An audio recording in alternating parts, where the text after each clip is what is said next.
Nice to see you again, Traveler in Paimon.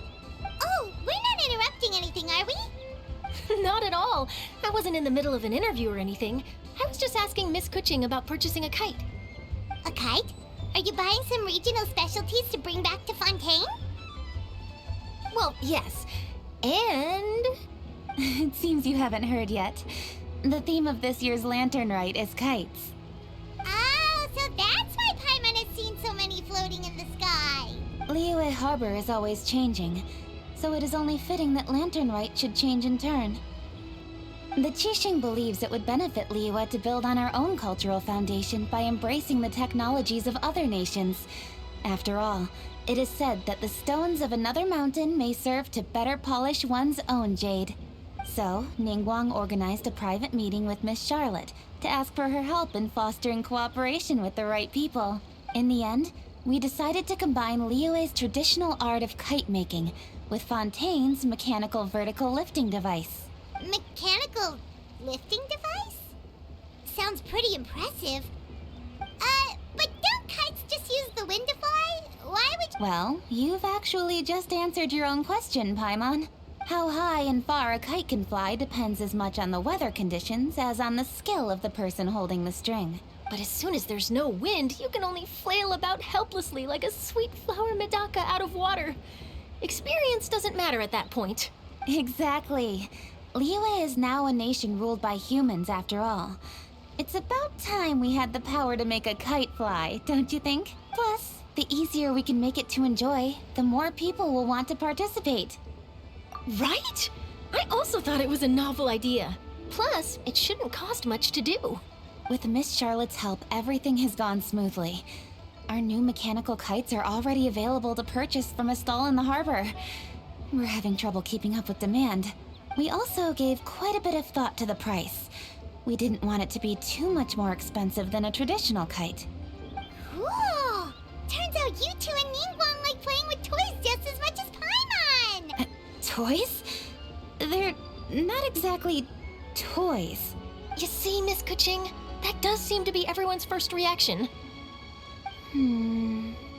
Although kites are one of our most time-honored cultural relics, outside of their use in certain ceremonies, I suppose they're considered playthings more than anything now. But to me, there's so much more than that. Think for a second about how remarkable it is that a flimsy paper kite attached to a string has the capacity to touch the sky.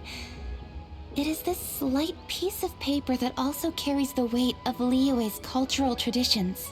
There's an old poem that goes, "O kite born of paper, flying true in sound, a lone traveler wanders, just waiting to be found." In the past, poets from Liyue used kites to symbolize a feeling of longing, or evoke the peacefulness of idyllic rural scenery. If the people of today can derive enjoyment from this activity, they will not only be more likely to better appreciate the tradition, but also to pass it down to the people of tomorrow. That's the Kuching we know, always thinking 5 steps ahead of anyone else. Well said, Miss Kuching. I've learned quite a bit myself. As long as you're willing to listen, I'm happy to share. I also know quite a lot about the various folk traditions related to kites. For example, whenever a kite blew away, people would say it was the Adepti that summoned the wind to take it away as an offering. That way, you can turn an unfortunate event into an auspicious one. What about something more fun? Do you know anything like that? More fun? Let me think. Oh, I suppose we should first talk about how kites are made.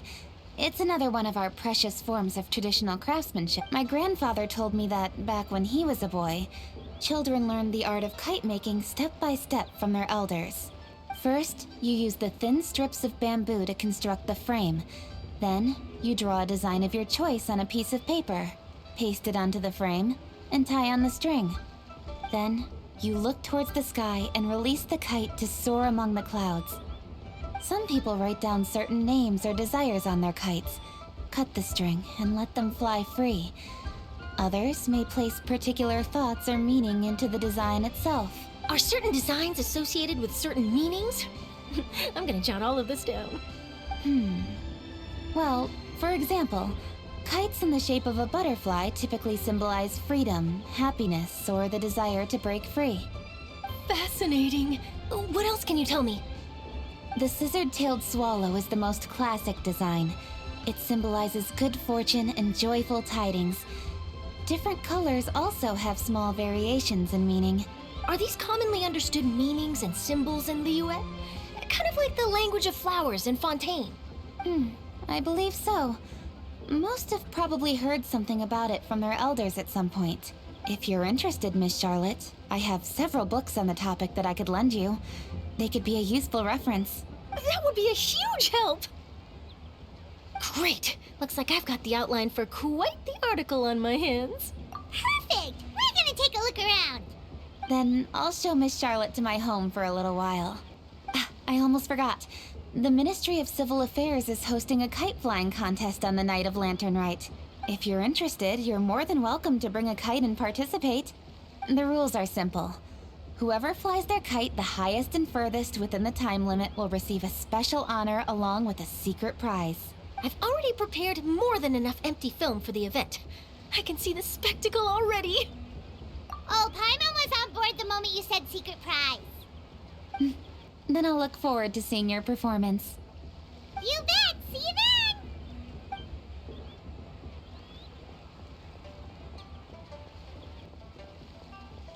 Wait, Traveler? Take a peek to your right. Do you see those two people lurking over there?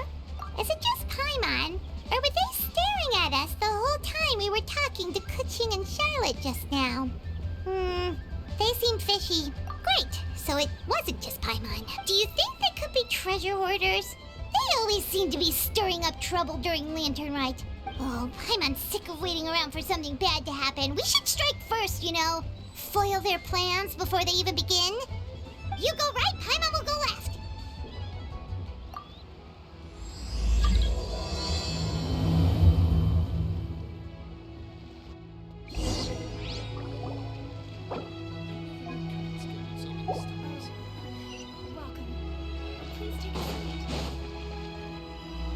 Oh, it is with such an air of urgency that you appear before us.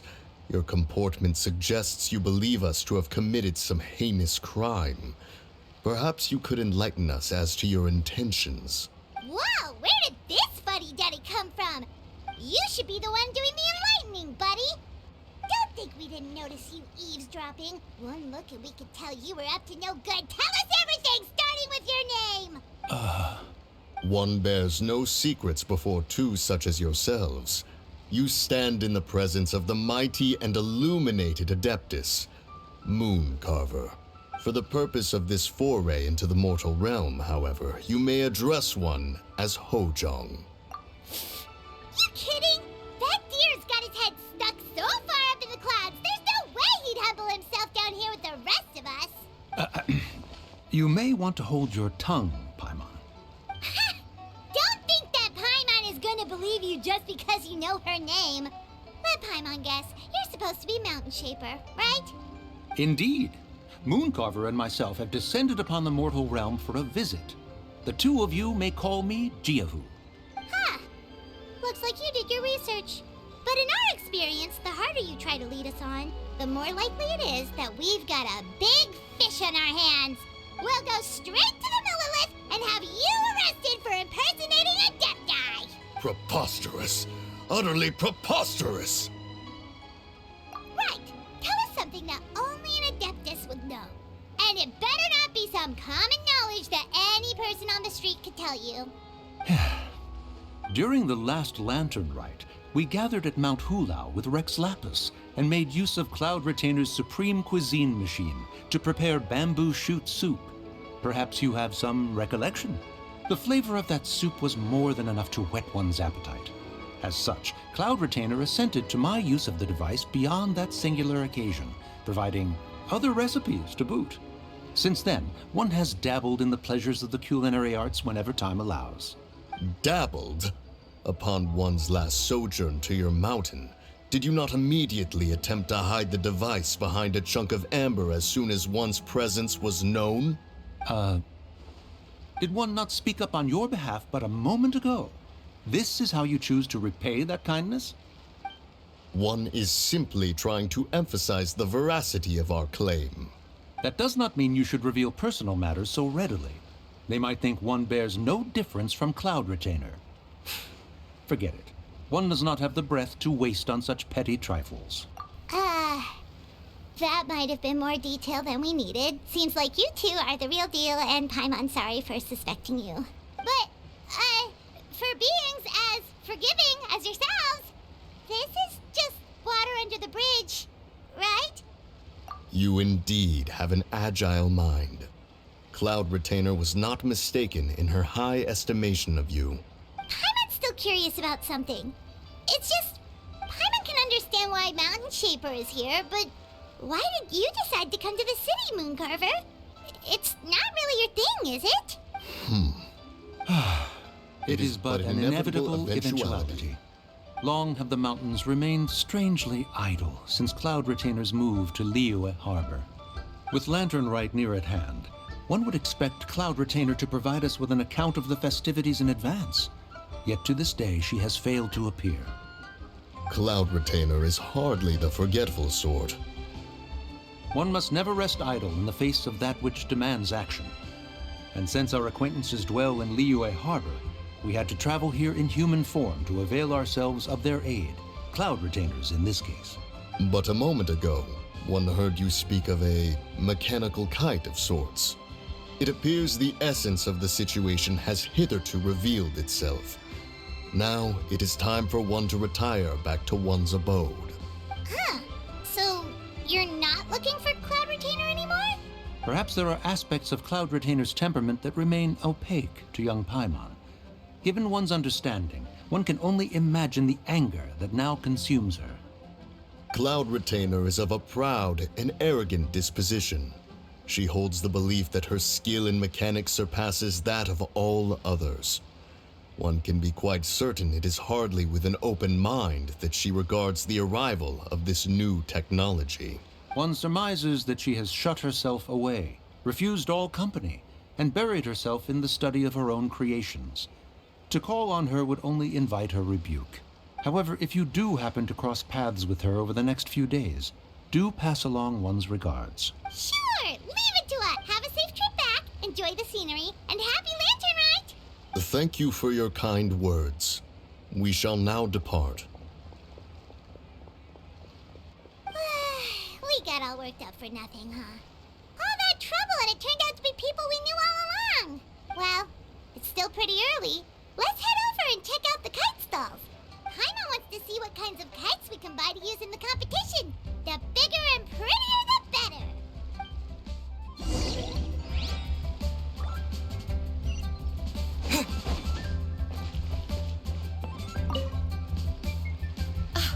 Welcome! Are the two of you looking to buy a kite? Would you like me to go over the different designs? Ooh, a scissor-tail swallow! And a butterfly! And, This jade chamber design is our newest. It's been selling like crazy over the past 2 days. does it also have a unique meaning? Of course. The jade chamber symbolizes wealth and abundance. The kite bearing its design is said to bring riches in the future to those who fly it. Oh, now that's Paimon's kind of kite! I apologize for the interruption, but are all your wares in order, Miss Genuine? Yes, they're just over there. The paper, bamboo, and dyes. All the necessary kite-making materials. Wonderful! I'll pack them up and get a guard to deliver the goods to Yilong Wharf for you. Yilong Wharf? Oh, wonder what that place is like during lanternrite. Paimon would love to go take a look. Well, if the two of you are interested in going to Yilong Wharf, then could I trouble you to find Gaming and deliver these goods together? Is Gaming the guard you just mentioned? Well, yes. The communications office handles shipments and transports around Liyue. He works for the Secure Transport Agency, one of our sub-organizations. The problem is, many of my colleagues have taken leave during lanternrite to spend time with their families. So, our available workforce has seen a dramatic decrease recently. If you were willing to help out, then I could get a head start on my next appointment. You do seem really pressed for time. Oh, wonderful. You will, of course, be compensated for your efforts. Now, at this time of day, Gaming should be somewhere in the vicinity. Just follow the main road until you see the head of a Wushu dance costume. Should be on your right. Be sure to come back if you'd like to buy a kite. I'll even give you a discount.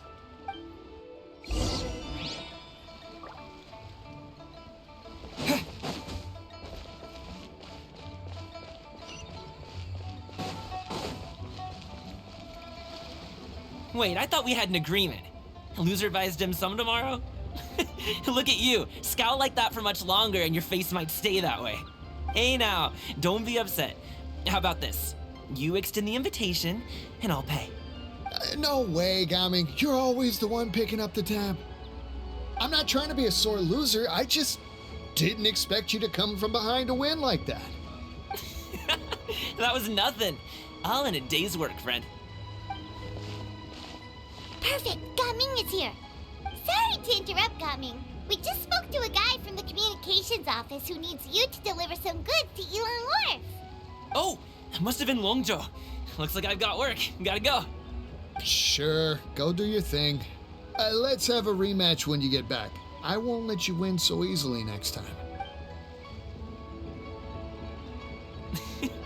Alrighty, you can hand the goods over to me. Must have been heavy hauling them all this way. Let me take them off your hands.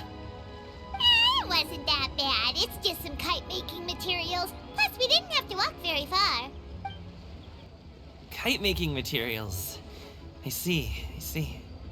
I'm glad it wasn't too much trouble, Paimon. Still, I owe you one. Ah, and you must be the traveler. It's nice to meet you. Thanks for your help. Huh? You know us? There probably aren't many in Liyue who don't. I've heard quite a bit about you two. You're quite well known around these parts. Oh, and please excuse Longzhou if he forgot to thank you. Take my thanks in his place. He's a good guy. He's just been super busy lately, running around from place to place. Don't be too hard on him, yeah? So, you here for lanternrite? Yep. It's always so lively this time of year. We were actually hoping we could tag along to Ilang Wharf and have a look around. Perfect. We'll go together then. I'm good with directions, so just follow me. Trust me, I know my way around. We can exchange stories, tell jokes, or just chat along the way. Oh, and there are a couple of good places to eat along our route. We can stop and grab a bite when it's time. The ingredients are fresh, the portions are generous, and the prices won't break the bank. You can order anything, and I promise, you won't be disappointed. Order anything? Hey, did you really have to call Paimon out like that in front of our new friend? Don't worry, I understand. I joke around like that with my friends, too. It just shows how close you are. Do you need to pack anything up before we hit the road? I can wait. Nope, our things are always packed and ready. We're pretty much travel experts at this point. Oh, that's right. Then let's get going. If we run into any trouble, you can count on me to protect you. I am a guard, after all.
following me.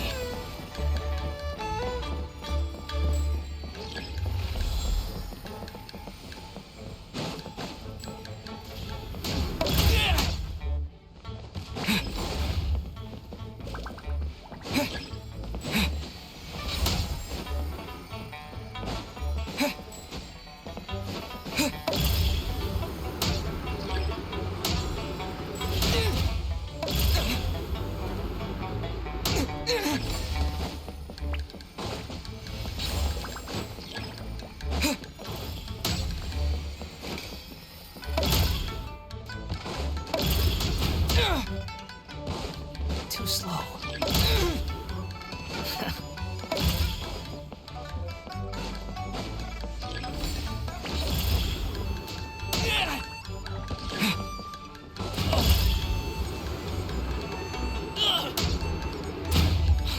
following me.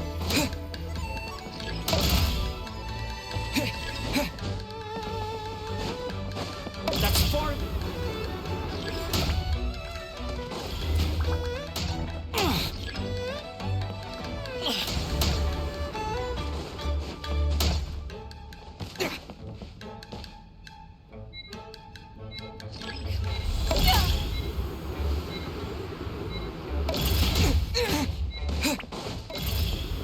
How amusing.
Ad Astra. Thank you for Ad Astra.